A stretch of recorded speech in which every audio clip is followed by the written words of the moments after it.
My name is Kevin. This story took place 7 years ago when I was 13. I had a sleepover at my friend Paul's house one night. This wasn't the first time we had a sleepover.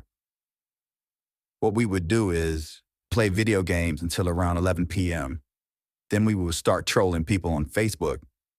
And this night was no different. Paul and I spent the evening eating McDonald's, playing video games, and watching scary movies up until around 10:30 p.m. when we logged into Facebook using a fake account we created. It would send messages to people we knew. We came across one guy who lived in our area, whose name was Frank. He was a black dude, buff, and had tattoos. For some reason, we thought it would be funny to prank call him, as his phone number was listed in his bio. We had to ring twice before he picked up. He picked up with a firm, "Yeah." Paul made a joke about Frank and his appearance, and we both were laughing. Frank then started cursing and yelling, and we hung up the phone laughing our heads off. The rest of the night, we made more prank calls and commented childish things on people's accounts. I think it was around 1 a.m. or something. Me and Paul were getting tired while watching a movie, and then we received a text from an unknown number.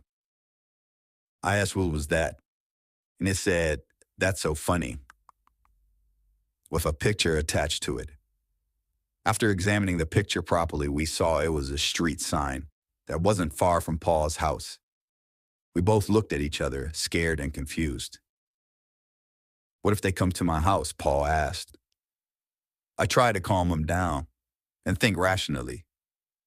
He wasn't at his house, only nearby. Maybe he is only guessing where we are to freak us out a bit. We carried on watching a movie, hoping the phone wouldn't go off again. About 10 minutes later, however, we received another text without a picture this time, and it read, "Look outside." Me and Paul froze in fear. I remember being so afraid to even move. The lights were off, so you couldn't see us from outside. So I got the courage to take a sneaky look through the blinds. I couldn't see anyone, not even a car. After scanning the street properly, I said, "Paul, there's no one out there." He checked as well. I told him it was probably just a text to scare us. He doesn't know where our house is exactly, like I said earlier. It didn't leave our minds, but we started to calm down a bit. Plus, we didn't receive a text message for a while now. And about an hour later, me and Paul went downstairs to make some noodles. As we were cooking, we get a phone call from an unknown number. Of course, it had to be that guy who had been texting us. I said, "Don't answer." The phone stopped ringing. Paul then texted the number saying, "I'm sorry if we upset you, but it was just a prank." The next thing that happened was the scariest thing I've ever experienced. A phone lit up just outside the kitchen window from the backyard, and a very large man was standing there looking at us.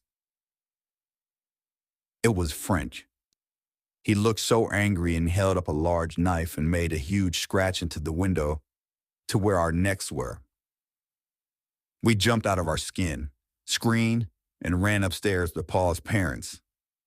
We told them there was a man outside. They came down and checked the backyard, and Frank was gone. We didn't tell the whole truth as we were afraid of getting in trouble. I don't think we slept the whole night. We still had sleepovers in Paul's house. We never pranked or trolled anyone again. We also didn't hear anything from Frank, but we didn't need to. We got the message.